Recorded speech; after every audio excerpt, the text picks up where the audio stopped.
네, 안녕하십니까. 저대양 양서입니다. 오늘이 4월 12일 월요일, 지금 현재 시각은 4시 35분 접어들겠습니다. 자, 그동안 제가 방송을 몇 번 빼먹었죠. 방송 시스템상에 차질이 좀 생겨서 그랬습니다. 이 점 먼저 양해 말씀 드리도록 하겠습니다. 앞으로는 그런 일 없도록 노력하겠습니다. 자, 시장을 보도록 하겠습니다. 시장은 분명 나쁘지가 않죠. 특히 미국 시장은 이미 다우지수나 또 S&P 500 지수 같은 경우는 연일 사상 최고치를 갱신하는 그런 강세장에 만들어주고 있다는 것. 또 우리 시장에 가장 지대한 영향을 미치는 시장은 나스닥인데요. 자, 금리라고 하는 악재에서 어느 정도 벗어나면서 어느덧 낙폭의 상당 부분을 회복하며 사상 최고치의 근처로까지 현재 회복되는 조만간에 나스닥 역시 사상 최고치를 갱신할 수 있는 그런 흐름으로 진행이 되고 있죠. 현재 보고 계신 화면상에 있는 차트가 나스닥 차트입니다. 나스닥 차트가 아주 탄력적으로 올라가는 그런 모습을 볼 수가 있죠. 13,900입니다. 지금 그전 지수 최고치는 장중 최고치는 14,175고요. 큰 차이가 나질 않아요.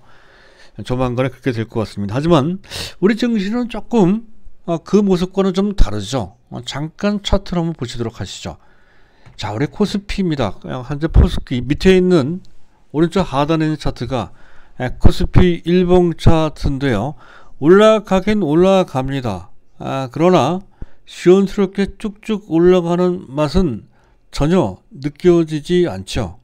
좀 답답한 그런 모습이라고 할 수 있는데다가 더군다나 저희가 초점을 맞추고 있는 삼성전자 같은 시가총액 최상의 종목, 삼성전자뿐만 아니라 우리 종목은 아니지만 SK하이닉스도 그렇고요.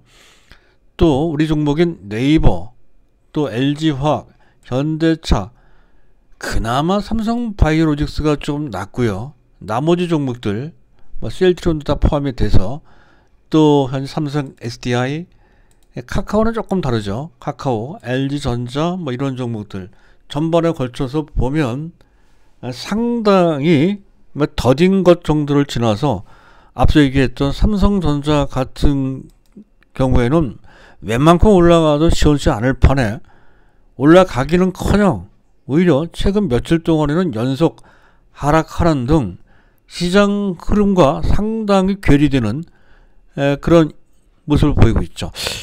시장 흐름에 이반된다고 할 수가 있겠습니다. 그런 시가총액 최상의 종목군 위주로 포트폴리오 구성하고 있는 우리 입장에서 봤을 때 현재 상황은 답답한 정도를 넘어서 상대적인 박탈감마저 느껴지게 되죠. 더군다나 코스닥 같은 경우하고는 또 달라요. 코스닥은 오늘까지 또 1% 넘게 상승을 해주면서 드디어 꿈의 지수로 할 수 있는 1000포인트까지 도달하는 그런 모습을 보였다는 것이죠. 또 판도 측면에서 보면 우리가 포트폴리오 구성하고 있는 그 중심에는 IT주들이 자리를 잡고 있습니다. IT보다는 지금 엔지캠 생명과학이나 또는 랩지모미스나 이런 종목들, 몇몇 종목들이 또 바이오니아 같은 이런 종목들 상당히 많은 녹십자 랩셀 같은 이런 종목들도 눈에 보이네요. 이런 종목들이 탄력적으로 올라가면서 판도 자체가 바뀌는 것이 아니냐라고 하는 의구심까지도 형성되는 그런 분위기인데요. 그래서 더욱더 약간 불안한 느낌마저도 들죠. 계속 IT가 처지고 주변에 이런 작은 종목 장세, 종목들이 뜨는 그런 종목 장세 펼쳐지게 되면 우리의 수익률이 계속 처지지 않을까라고 하는 그런 느낌을 좀 받게 된다는 건데요. 여기서 한 가지 말씀드릴까 합니다. 그렇다 치더라도 우리는 어차피 삼성전자를 통해 장기 정속 투자를 하고 있는 기본적인 스탠스를 갖고 있는 입장입니다. 삼성전자뿐만이 아니죠. 네이버도 있고요. 또 현대차도 있고요. LG화학도 있죠. 자, 그런 종목들 위주로 장기 정석 투자를 하는 입장에서 봤을 때에는 현재 단기적인 최근의 상황에 대해서 너무 예민할 필요까지는 없다는 것이죠. 계속 뚝심을 갖고서 장기적으로 계속 밀고 나가셔야 된다는 거죠. 장기 투자를 하다 보면 이런 수차례 수없이 만나게 됩니다. 이런 것에 연연해 하거나 하면 장기 투자를 할 수 없다는 것이죠. 말이 좋아 장기 투자에 사실 장기 투자가 가장 어렵습니다. 이런 것을 다 견뎌야 하기 때문에 그런 것이죠. 자, 그 점에 대해서는 뭐 그 전부터 계속 강조드렸던 것이기에 오늘은 그 정도만 말씀드리도록 하고요. 자, 일단 제가 오늘 준비한 내용은 이런 겁니다. 먼저 봐야 되는 것은 LG그룹과 또 SK그룹의 배터리 분쟁이 극적으로 타결됐다는 건데, 그 의미와 그와 연관돼서 SKC, 그나마 우리 종목 중에서 SKC가 낫죠. SKC가 매우 의미 있는 종목입니다. SKC 등에 대해서 이제 말씀을 드릴 거고요. 자, 그리고 시장에 상당히 수급적 부담을 줬던 국내 기관이 국민연금입니다. 국내 주식 최대 보유 한도를 확대를 했죠. 이것도 의미가 있어요. 이것도 잠깐 짚어보도록 하고요. 국민연금이 가장 많이 판 종목이 삼성전자죠. 그래서 더욱더 현재 그 점을 알아둘 필요가 있습니다.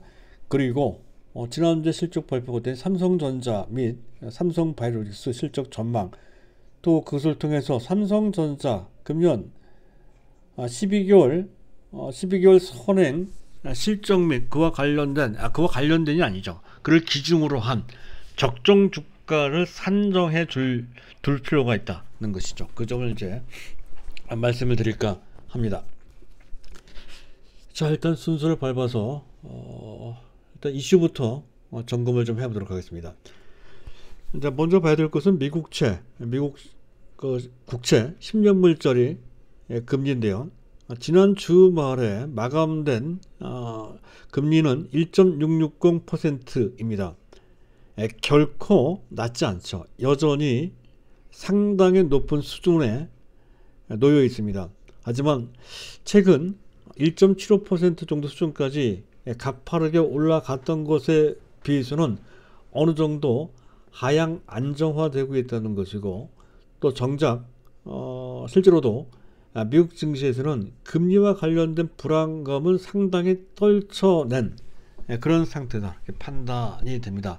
하지만 그러한 흐름이 글로벌 전체 자금 구성과 관련해서 봤을 때 아직까지는 이머징 마켓, 위험 자산군의 가장 핵심이 되는 시장인 이머징 마켓으로까지 그 비중이 본격적으로 확대되는 그런 수순으로 현재 지금 진행되는 것까지는 아닌 것 같습니다. 일단 먼저 선진국 시장에 먼저 부각이 되고 순차적으로 이머징 마켓이 부각되는 수순이 이제 시작되고 있는 단계다 하는 정도로 보시면 될 거예요. 어쨌든 가장 이머징 마켓, 한국 시장에 외국인들 수급에 결정적인 부정적 역할을 했던 그 악재가 상당히 완화가 됐다라는 측면으로 보시면 될 것 같고요. 자, 두 번째 이슈, 이게 핵심 이슈죠. LG와 SK가 드디어 아주 지루하고 답답했던 배터리 분쟁이 바이든 대통령의 거부권 행사 하루 전날 아마도 정치적 입김이 작용된 것 같습니다. 바이든 대통령까지 나서서 중재가 됐던 것 같아요.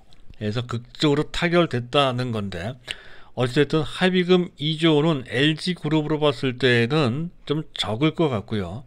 전반적으로 봤을 때 소송 취하나 향후 10년간 분쟁하지 않기로 합의했다 하는 것 등등으로 보면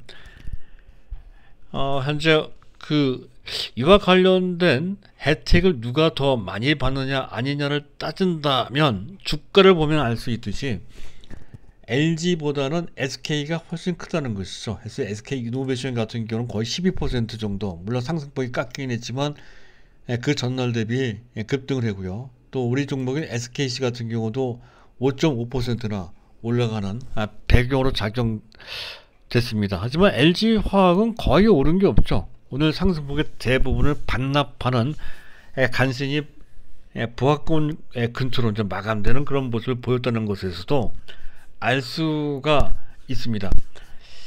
자, SK그룹을 봤을 때는 당장 그동안 차질을 일으켰던 공장 가동 문제가 정상화된다는 것도 그렇고 또 해외 사업을 재가동할 수 있다는 것이죠.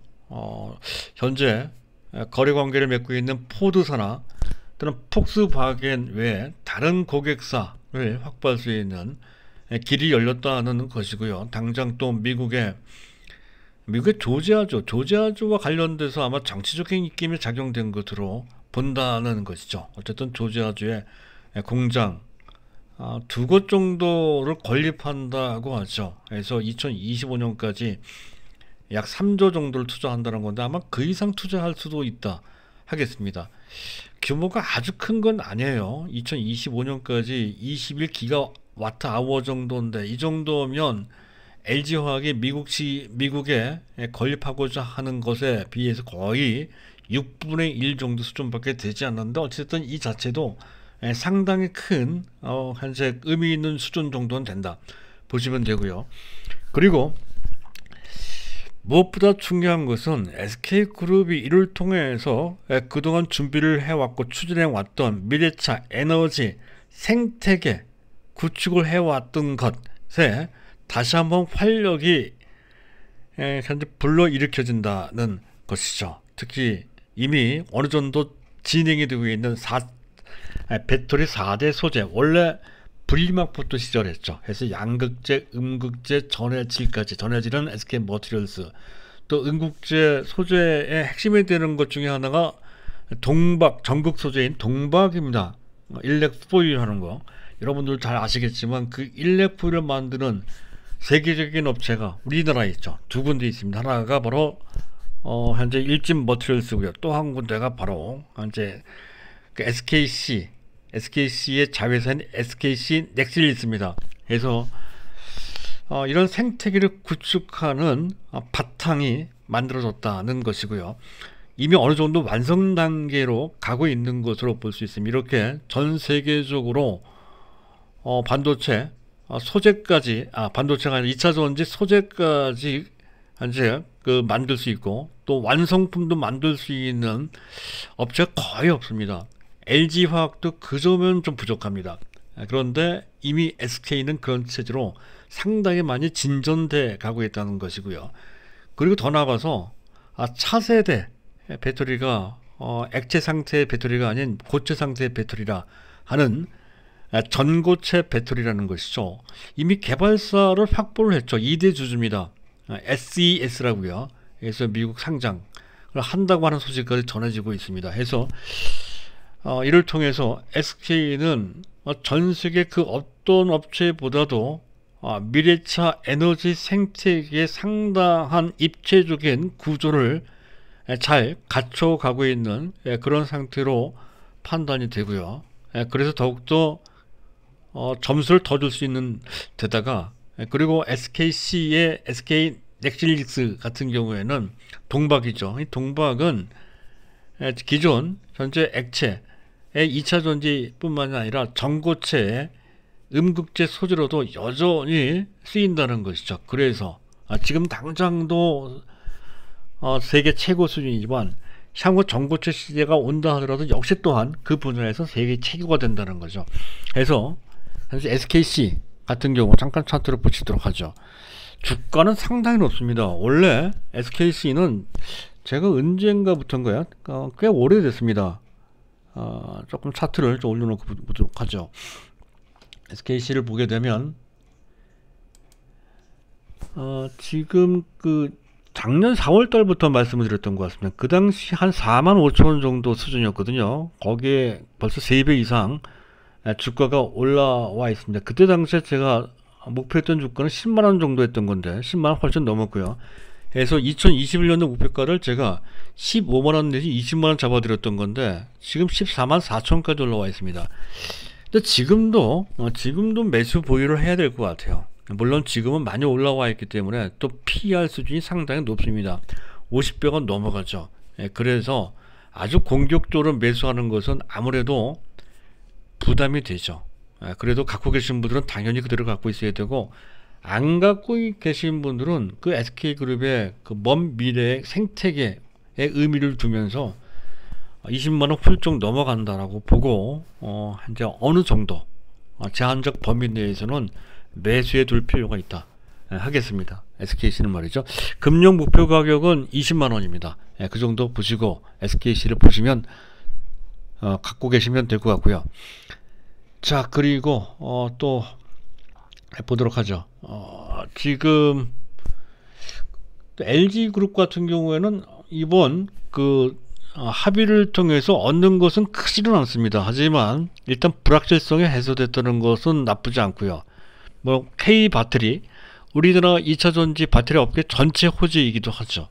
그리고 기술력, 그만큼 SK가 그 기술을 탐할 만큼, 영업 기밀을 탐할 만큼 SK보다 LG화학이 갖고 있는 기술력 기반 및 영업과 관련된 노하우가 더 많이 축적되어 있다는 것이 입증됐다는 것이고, 또 2조 원이라는 자금도 결코 작은 자금이 아니죠. 얘들은 분명한 모멘텀이 있다는 것이고, 무엇보다 중요한 것은 K배터리와 관련된 문제들.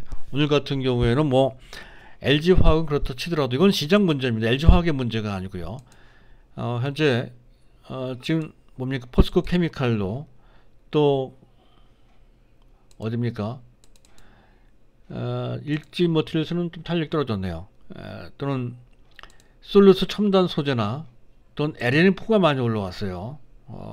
또 뭡니까, 에코프로 BM 같은 경우도 탄력도로 올라간 배경도 바로 이것을 바탕으로 올라갔단 말이죠.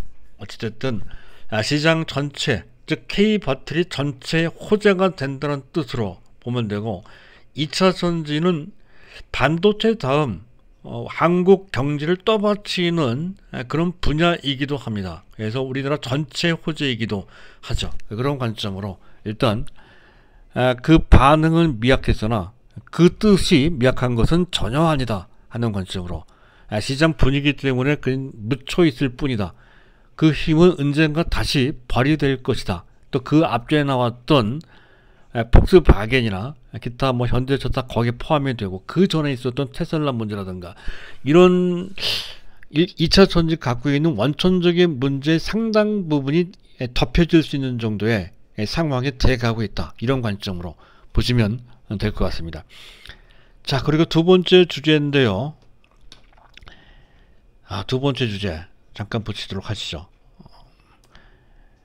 국민연금의 국내 주식 한도 확대, 기존 전략적 자산 배분을 SAA라고 합니다. 그 이탈 범위, 기본적인 기존 범위는 금년 2021년도에는 전체 운용 자산의 16.8% 정도이고, 그것을 이탈할 수 있는 범위, 전략적 이탈 범위입니다. 그것이 플러스 마이너스 2%포인트인데요. 요게 이번 결정의 핵심 포인트죠. 2%포인트에서 3%포인트로 1%포인트 더 확대를 했다는 것이 주요 골자가 되겠습니다. 그렇다고 한다면 그 기준 16.8%에서 최대 3%포인트만큼 더 국내 주식 비중을 늘릴 수 있다 라고 하는 것이죠.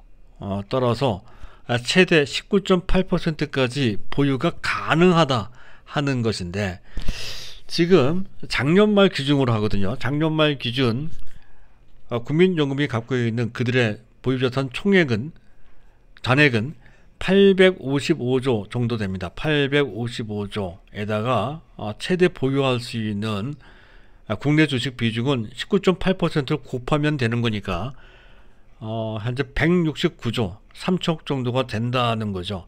169조. 근데 4월 8일 지난 주말입니다. 지난 주말 국내 주식 보유 금액을 추정을 좀 해봤는데요. 약 171조 4척 정도로 추정이 됩니다.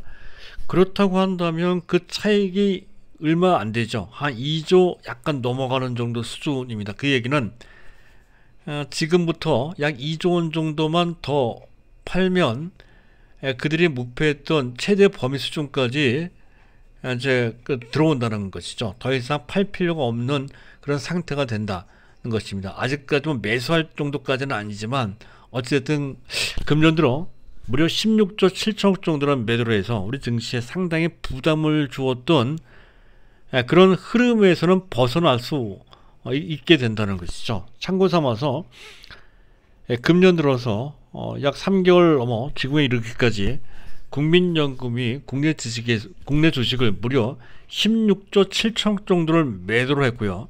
그 중에서 가장 많이 매도한 것들이 우리 종목들입니다. 삼성전자를 5조 7천억, 이거 본주만 이렇게 많이 매도를 했어요. LG화학을 1조 1,500억 이란 매도했고, 그 외에 네이버도 매도하고 현대차도 매도를 했다는 건데 한 1,000억 원 정도 약간 안 되는 정도 수준으로 매도를 했고요. 가장 큰 매도 대상은 삼성전자였습니다. 전체 국민연금 매도의 3분의 1이 삼성전자였었다는 거지. 그만큼 삼성전자는 국민연금에 의한 수급 부담을 안고 있었다는 거죠. 거기다 또 외국인 매도까지 있어서 더욱더 삼성전자가, 사실은 삼성전자 잠깐 주가 차트를 한번 보시더라고요. 이것은 최근에 삼성전자가 주가가 탄력적이지 못한 것과 상당 직접적인 이유가 됩니다. 삼성전자 주가 차트인데요. 잠깐 삼성전자 주가 차트를 보면 작년 언제입니까? 작년 12월 달이죠. 작년 11월 달에서 금년 1월까지 약 2개월 정도에 걸쳐서 아주 가파르게 주가가 올라온 것을 알 수가 있습니다.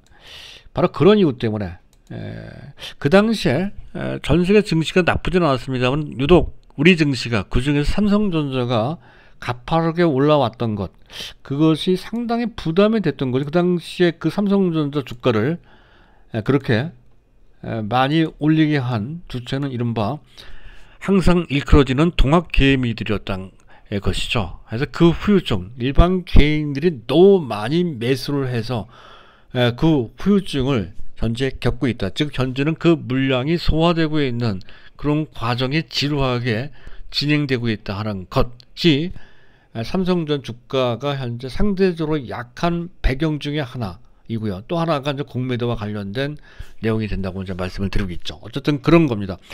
이런 것은 시간이 지나야 된다는 거죠. 근데 상당히 벌써 2개월, 3개월째 진행되면서 웬만큼 어느 정도는 소화된 것으로 판단이 됩니다. 아직은 지루하지만 시간이 갈수록 삼성전자한테는 불리할 게 없다 하는 관점으로 좀 느긋하게 보실 필요가 있다는 거죠. 그래서 그 점을 먼저 말씀을 드렸고요. 그리고 좀 넘어가도록 하겠습니다. 두 번째 주제로 보도록. 삼성전자 이걸 봐야 되겠. 시장을 잠깐 점검을 좀 해보도록 하겠습니다. 수급을 WTI 가격이 최근에 0.16% 내려와 59.34달러.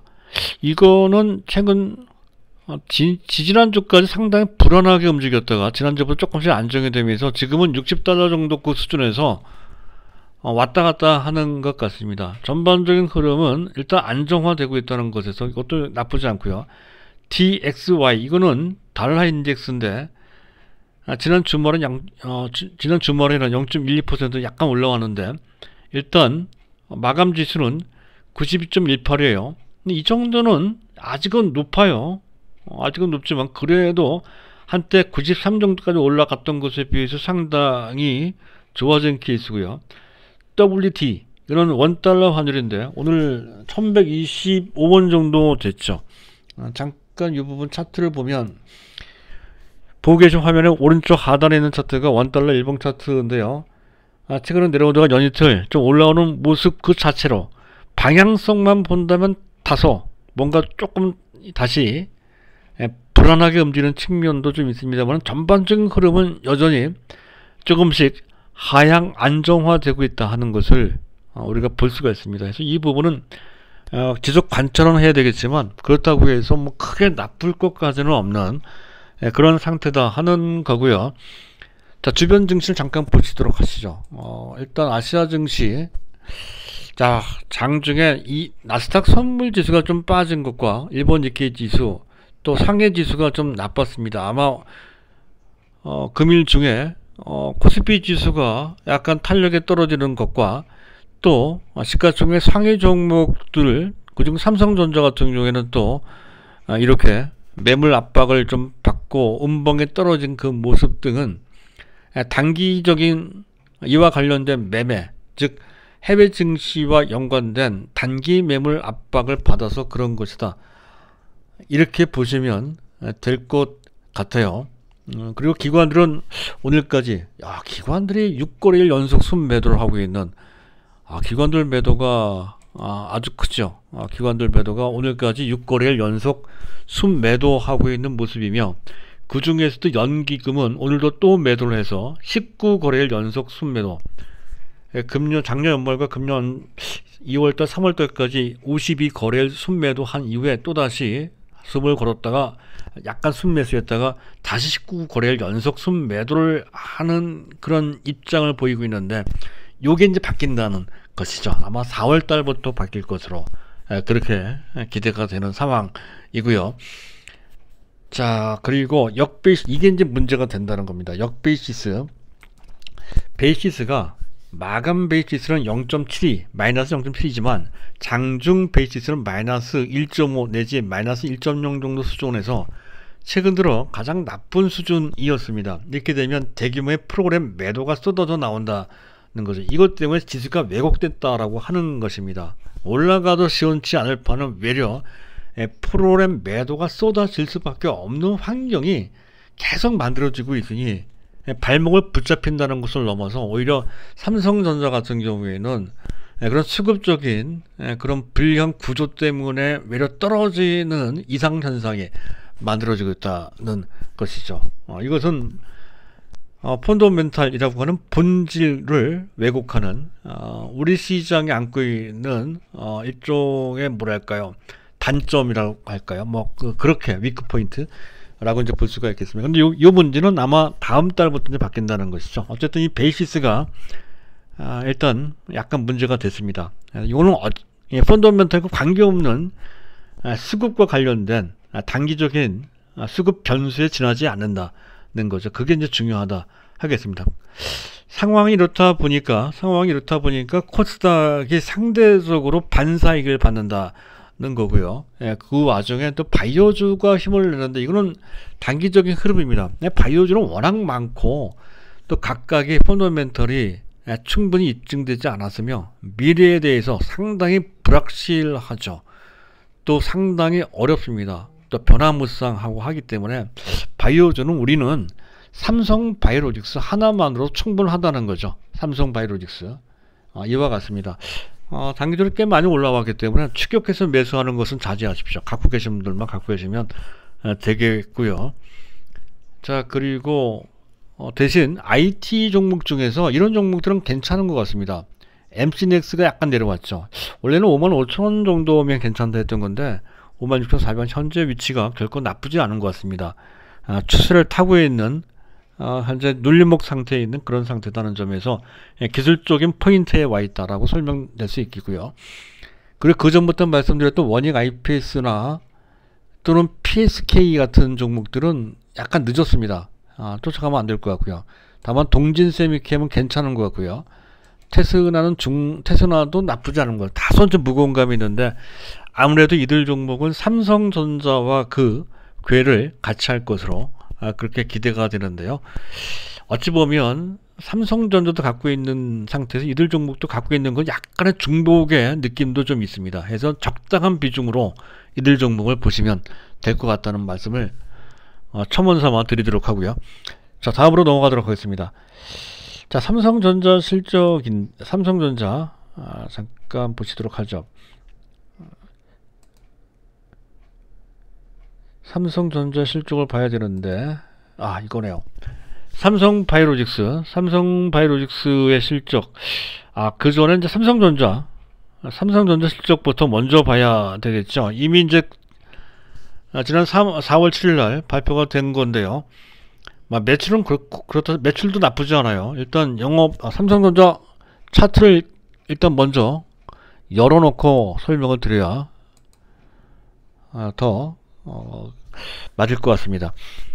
영업이익 규모가 9조 3천억 정도, 작년 동기 대비 44.2%, 이 정도면 어닝 서프라이즈라고 약간 미흡하긴 하지만 일단 좋은 예상보다 좋은 성적이었다라고 할 수 있습니다. 물론 이 정도 수준은 해외 증권회사에서는 예측했던 정도 수준입니다. 부합하는 그런 정도 수준으로 현재 어닝 서프라이즈로 보기에는 다소 좀 부족한 측면이 있었다는 거죠. 반도체 부분이 좀 부족했다는 점은 뭐 그 전에 이제 말씀을 드렸습니다. 오스틴 공장이나 또는 약간의 수율상의 차질 문제가 좀 있었다 하는 것 때문에 반도체 부분이 부진했었다는 건데요. 어쨌든 그것을 감안하면서 그 밑에 보면 IM 부분이라고 돼 있죠. IM 부분, 이거부터 붙이도록 하죠. IM 부분, IM은 저겁니다.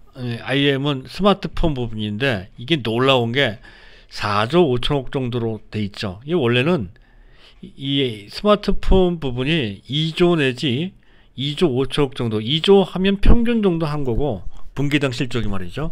2조 5천억 정도 하면 괜찮다 했던 겁니다. 근데 이번 1분기 때 IM 부분, 스마트폰, 갤럭시 S21 등 뭐 A 시리즈도 괜찮다 했던 것이죠. 물론 5A 반사액도 좀 있었죠. 그렇다 치더라도 4조 5천억 정도면 이거 깜짝 놀랄만한 실적입니다. 이거야말로 어닝 서프라이즈입니다. 작년에 분기당 평균 2조 8천억 정도도 대단히 좋은 성적이었던 건데 그것보다 훨씬 좋아요. 이 부분. 근데 이 부분 지속될지 여부는 불확실한데 현재 대략적으로 3조 5천억 이상 되는 실적은 계속 유지할 가능성이 커요. 이걸 잘 봐요. 3조 5천억 정도만 된다 하더라도 역대급입니다. 역대급. 그 정도로까지 뭔가의 긍정적인, 그것도 구조적인 변화가 뒷받침되기 시작했다 하는 것이고, 이 반도체가 부족한 부분을 이 스마트폰 부분이 여하이 잘 메꿔주고 있다는 것이고, 또 확장선상에서 MC넥스 같은 종목도 부각될 수 있는 배경이 된다는 측면까지 보시면 되겠고요. 두 번째, DS 부분 두 군데, 하나는 디스플레이가 있고요. 디스플레이는 항상 5천억 정도 내외니까 이거는 뭐 그냥 비슷합니다. 큰 의미는 없고요. 다만 그런 게 있다는 것만 아시면 되고, DS 부분의 반도체 부분이 중요하죠. 3조 5천억 정도를 했다고 추정된다는 건데요. 이게 부족합니다. 원래 평균은 작년 평균은 4조 7조, 작년에 반도체가 나빴다 해도 4조 7조 정도였다는 건데, 그 나빴다라고 하는 4조 7천억에도 훨씬 못 미치는 3조 5천억을 했으니 반도체 부분이 얼마나 실적이 부진하게 나왔음을 알 수가 있다는 것이죠. 그 배경은 앞에 얘기했던 오스틴 공장 기타 등등의 이유 때문에 그런 것이다. 이렇게 보시면 된다는 건데, 이건 조금 다시 한번 말씀드릴게요. 자, 그 부분에 그 밑에 C는 소비자 가전입니다. 소비자 가전 부분 0.74, 7,400억 정도. 이것도 어닝 서프라이즈입니다. 원래는 4천억 내지 5천억 정도, 분기당 그 정도 하던 실적인데 7,400억 정도면 그 50%를 능가할 정도의 실적이었으니 상당히 좋았다는 건데, 문제는 그 비중이 크지 않아요. 7,400억 정도밖에 되지 않는다는 것이죠. 그래서 중요한 것은, 가장 핵심이 되는 것은 일단 IM 부분, 즉 스마트폰은 좋은 데다가 그게 그 흐름이 유지된다는 것이 전제될 수 있겠고요. 그리고 그 상태에서 반도체가 어떻게 될 것이냐 하는 건데, 그와 관련된 구체적인 전망이 마이크론 테크놀로지에서 나왔죠. 일단 지난 1분기 마이크론의 1분기는 우리하고 한 달 차이가 나요. 작년 12월 달부터 2월 달까지인데, 일단 영업이익 규모가 12억 6천만 달러, 컨센서스의 10% 상향되는 그 실적을 냈다는 건 일단 그 자체로 일단 호실적이고요. 그리고 보다 중요한 것은 마이크론 테크놀로지의 컨퍼런스 콜에서 2분기 실적 가이던스가 제시가 되는데, 2분기 실적 가이던스 제시가 되는데, EPS 주당 순이익이 1달러, 1.55달러, 1달러 55센트에서 1달러 69센트로 전망을 했어요. 시장 컨센서스는 1.1달러 정도 수준입니다. 근데 거기에 40% 이상 증가된 전망을 내놨어요. 마이크론 테크놀로지가 이렇게 아주 낙관적인 전망을 내놓는 허망된 회사가 전혀 아닙니다. 그런데 이렇게 상당히 낙관적인 EPS 전망을 내놨다는 거죠. 그 배경은 수요도 증가되고 있고요. 또 재고가 절대적으로 부족하다는 것이죠. 즉 현재 차량용 반도체뿐만 아니고 서버나 노트북용이나 지금 일반적인 반도체 D램의 수요, D램이 쇼티지, 공급 부족 상태가 심각해질 수 있다는 것. 그리고 그 전에 말씀드렸죠. 이 반도체 D램은 전 세계 유수 산업 중 가장 시장 진입 장벽이 높은 거대 산업입니다. 해서 그 특성상 쇼티지 현상이 나오게 되면 그 가격이 급등을 한다는 거죠. 그 늘어나는 수요에 맞춰서 반도체 D램 공급이 증가되지 않는 그런 구조를 갖고 있기 때문에 그렇게 수급에 아주 예민하게 반응을 하는 측면이 있습니다. 나쁠 때는 나쁘지만 좋을 때는 엄청 걷잡을 수 없을 만큼 좋아진다 하는 특성을 제가 말씀을 드렸어요. 그 대표적인 예가 2018년도 그 당시 삼성전자의 연간 영업이익이 58조 9천억이었고요. 그 당시 반도체 부분에서만 무려 44조 원이라고 하는 초유의 영업이익을 낸 바 있습니다. 분기당 평균 반도체 부분에서만 11조 원 정도를 영업이익을 냈다는 거죠. 지금 현재 이번 달에 영업이익을 낸 것은 불과 3조 5천억 정도. 지난 그 분기에 거기에 3배하고도 3배 반 정도 되는 것 같아요. 3배 반 정도의 영업이익을 낼 수 있었던 해가 냈던 해가 2018년도였었고요. 그리고 그 흐름이 뭐 내년도 아니고 내후년도 아니고 금년 하반기 때부터 그렇게 될 소지가 높다라고 가이던스가 나온 것이 바로 마이크론 테크놀로지의 가이던스에서 나온다는 거죠. 컨센서스의 40%, 컨센서스의 40% 수요 증가, 재고 부족 때문에 그렇게 된다는 거고요. 자, 그리고 마지막으로 삼성바이오로직 잠깐 보도록 하죠. 이왕이면 차트를 올려놓고 삼성바이오로직 요새 좋아요. 실적이 좋거나 어떤 특별한 다른 수조와 관련된 모멘텀이 있거나 평가가 달라지거나 이런 거는 전혀 아닙니다. 시장 흐름상 바이오주들이 IT가 못 가니까 바이오가 간다는 그런 개념으로 올라온 것이니 최근에 주가의 양호한 모습에 특별히 큰 의미를 부여한다든가 흥분을 한다든가 그래서는 절대로 안 된다는 것이죠. 너무 큰 기대를 하지 마십시오. 그냥 갖고 계십시오. 그냥 그러실 필요가 있다는 거죠. 일단 메리츠증권에서 얼마 전에 전망을 좀 내놨습니다. 12개월 12만스 포워드입니다. 12만스 포워드 TP는 타겟 프라이스를 100만원. 사실 제가 100만원으로 얘기한 거는 이미 작년부터 말씀을 드렸던 그 가격이고요. 100만원. 그 정도를 제시하면서, 근데 이 100만원이 중요한 게 아니고요. 우리는 뭐 그 이상도 보고 있으니까. 100만원이 중요한 것이 아니고, 여기서 메리츠증권에서 얘기한 것 중에 이게 중요한 것 같습니다. 금년 하반기, EH는 하반기입니다. 하반기 제3공장이 풀 가동된다는 거죠. 제3공장이. 지금 2020년도 말, 2020년도 초반은 20% 정도였다가 2020년도 말에서는 한 50% 정도 됐었고요. 그리고 금년 하반기 정도 되면 그 공장마저도 이미 수주해 놓은 곳이 있어서 풀 가동된다는 거죠. 바로 그것 때문에 추가적인 수주가 못 나왔던 겁니다. 이미 풀 가동되고 4공장은 2023년도에나 준공이 되거든요. 그러니까 4공장이 아직 준공될려 아직 모르는데 그와 관련된 수주를 받을 수가 없었습니다. 그래서 수주 공백이 있었던 거죠. 그래서 작년 하반기 그 어느 때부터 최근에 이르러까지 삼성 바이오로직스는 새로운 수주는 거의 받은 게 없습니다. 일단 외견상으로 봤을 때 말이죠.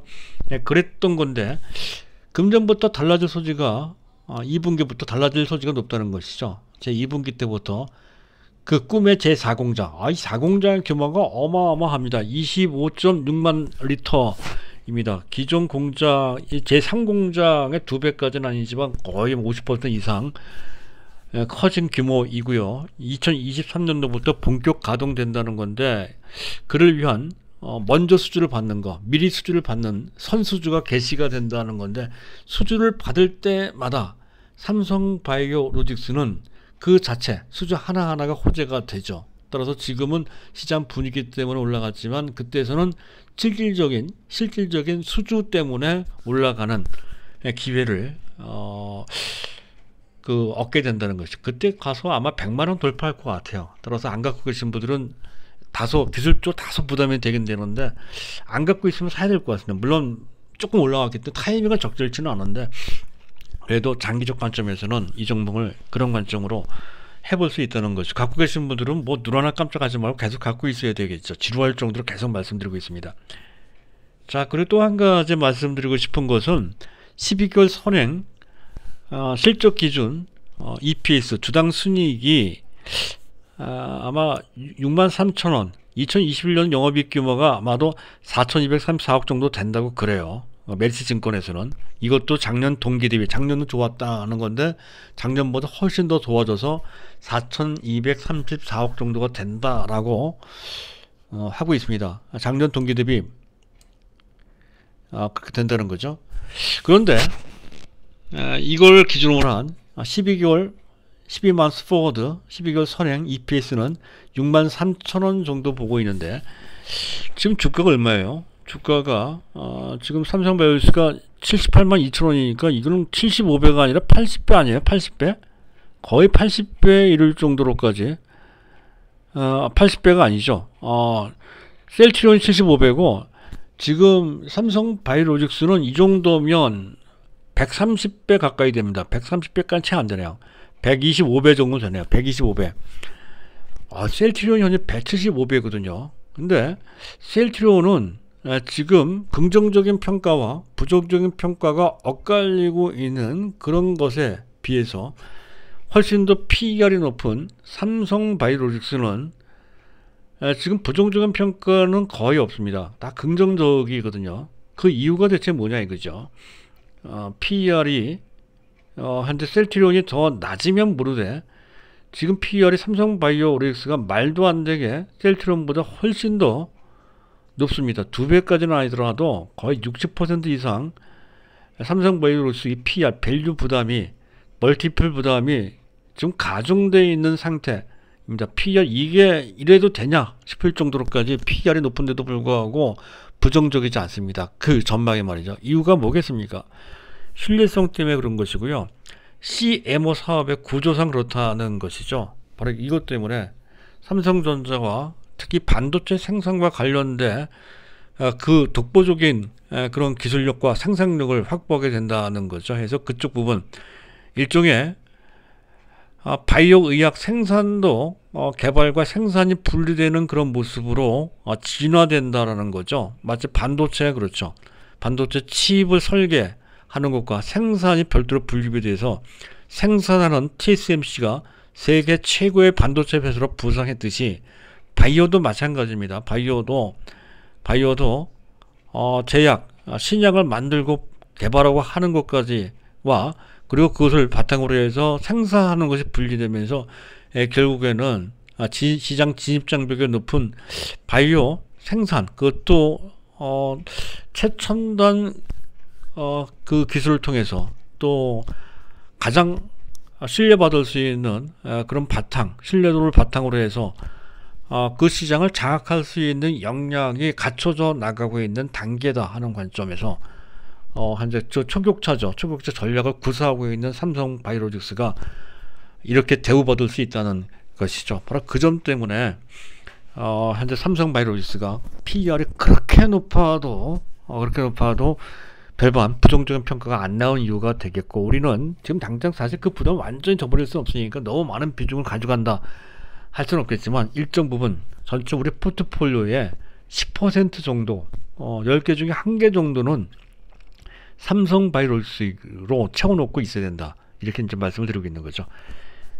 이것도 또한 장기 투자입니다. 단기로 매매하는 것은 별반 의미가 없습니다. 단기로 매매할 바엔 다른 종목 하는 게 낫고, 실제로는 그 단기 매매조차도 하지 않는 것이 우리 입장에서는 적당하다고 생각이 됩니다. 그 점 감안해서 시장 대응을 잘 해주시기 바랍니다. 감사합니다.